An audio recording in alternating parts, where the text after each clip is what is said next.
I was actually pretty stoked to be on this show because it meant a lot to me. Like, comedy's like a big deal for me. It's been my entire life. I love comedy. And like, I'm a couple years in, I'm getting a lot better, you know, I'm getting booked more. And I really wish that my dad could have seen me. So like, this show meant a lot to me because I wanted him to see me perform. But he said no, he wasn't coming tonight.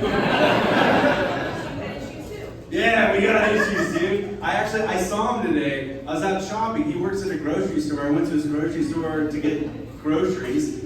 Yeah, I saw him. I was like, I'll talk to him later, man. I'll call him in like a week or something. He doesn't need that ego boost. We don't get along super great. Like, he named me Thor, dude. He named me Thor. Like, what do you think I hear all the time? And what do you guys think the number one thing I hear is? Yeah, the hammer? That's pretty close. That's pretty close. Actually, the number one thing I hear is Thor. Stop clogging the toilet, man. I'm like, Dad, I didn't stop at your house to take a shit and get yelled at. You're on my way home. We're not a great relationship, but we're trying. You guys, it's June. You guys know what June celebrates, right? Pride Month? Yes. Yes, Queen. All right. So like, I had a weird thing happen earlier this month. June 1st, I got to work and there was flamingos posted everywhere, like all over our building. And I was like trying to figure out what the flamingos were. We had a meeting. The whole meeting, I'm trying to figure it out. And finally, I was like, oh, it's probably a pride thing. At the end of the meeting, manager goes, hey, does anyone have any questions? So I was like, yeah, I do. What's with the flamingos? Is it because they're like the gay eagle?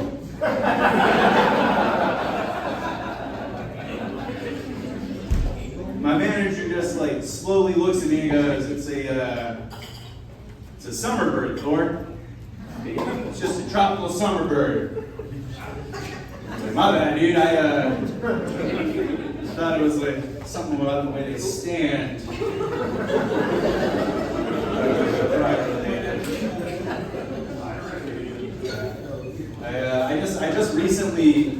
I just recently moved into like the nicest place I've ever lived. You guys, I moved out of a studio. I moved into a 3-bedroom townhouse. It's pretty sweet. Woo! Yeah. Yeah, I'm moving on up. I'm the Jeffersons. The downside though, it comes with a roommate. Dude, right? Like, that sucks, man. But like we get along enough, but like they're always riding on me. Like they're always like, you know, hey, if you use the toilet paper, replace the roll. Like, hey, don't just take the dish you eat out of the dishwasher, put them all away. Like dumb shit like that. Like, hey, stop telling people we're roommates. We've been dating for a year. Okay. When we moved in, there's gonna be all these rules.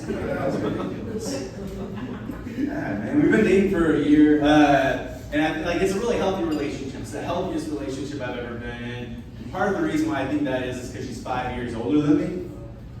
I'm 37. Was that the table of cougars over there?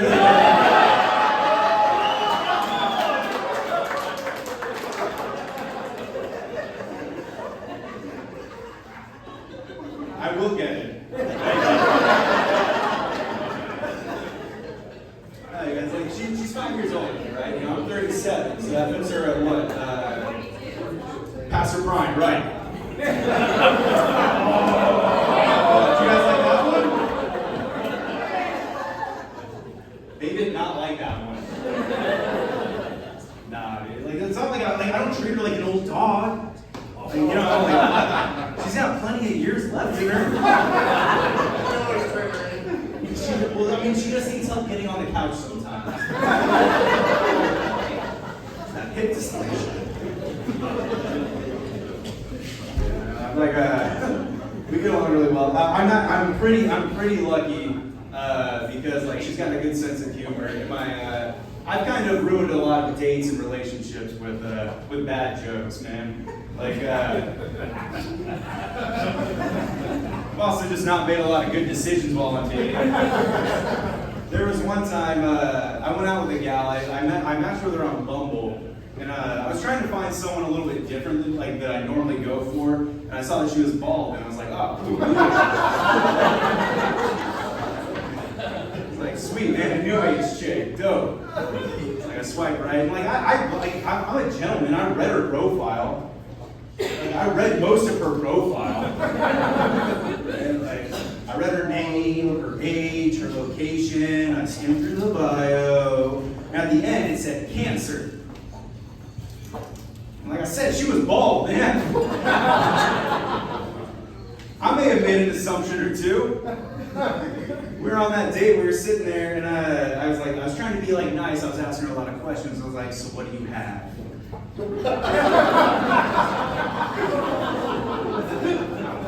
She goes, oh, I have alopecia. I was like, oh, that's rough.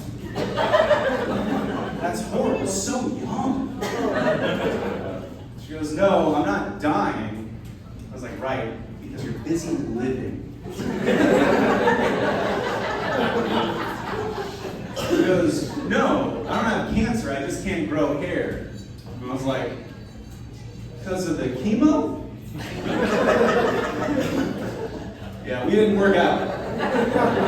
We didn't do too great. It doesn't matter. She was looking for something long-term anyways, and at that point I was just looking for a summer fling, so.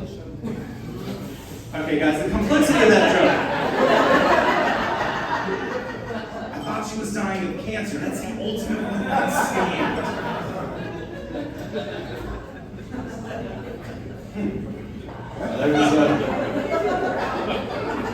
When I was younger, I tried to take dating really seriously. Like I said, I'm 37. When I was in my 20s and the apps came out, I tried to take it serious. Like, if I swipe right on you, that meant that I wanted to meet you, right? So like, if I saw my mom's friend, gross, left. Did not mean to point at the table of cougars. I am so sorry.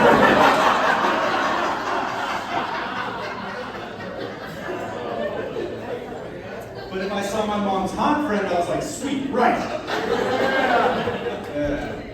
No, but like one time I accidentally like swiped right on someone I didn't need to swipe right on. I was like, oh shit, what do I do? So I went to go like unmatch her, but she messaged me right away. I was like, what was I supposed to do in that situation? Like, what was I supposed to do? Entertain a conversation? I can be kind of charming. What if she asked me on a date? Now I'm stuck going on a date. Like I said, I'm kind of charming. Now I'm stuck on the second date. You know what I'm going to do on that second date? I'm going to act like my dad. He's kind of an asshole. Guess what? She's got daddy issues. Now I'm stuck on a third date, dude. I go on that third date, then you know what I'm going to do? This time I'm going to go the far opposite. I'm going to shed a little tear and get real sensitive. Nope, she wants a bad boy with a heart of gold. I'm just stuck dating this gal for like years and years and years. Eventually, I'm going to end up in Hawaii with her entire family. Her dad's going to ask me to be an accountant at his firm. I'm not an accountant. I don't know why he wants me to be an accountant at his firm. I didn't go to school for accounting. And there's like all this pressure that I'm going to propose to his daughter that weekend. Like, that's just a lot of pressure, guys. Yeah. So to avoid that, I just sent her a dick pic. Problem solved, man. She blocked me. I'll end you with one more dating thing, and I'll get out of your guys' hair. A couple of years ago, I actually ended my last relationship by bullying my girlfriend. I'm gonna be honest, totally worth it. She goes, hey babe, what kind of animal do you think I look like? Oh no, right? Dude, she wanted something cute and small like a chipmunk. And I was like, I got you. You are tall, you got a long neck, and you're a vegetarian. Yeah, exactly, you're a brachiosaurus. Wrong answer. Wrong answer. Nah, dude. We got into a huge fight. We had this giant fight. It lasted for a week. We're making up. We're doing that whole make-out sesh. I don't know if you ever kissed with tongue. Pretty sweet. But like she stops and she goes, babe, can you put on some music to set the mood? And I was like, I got you.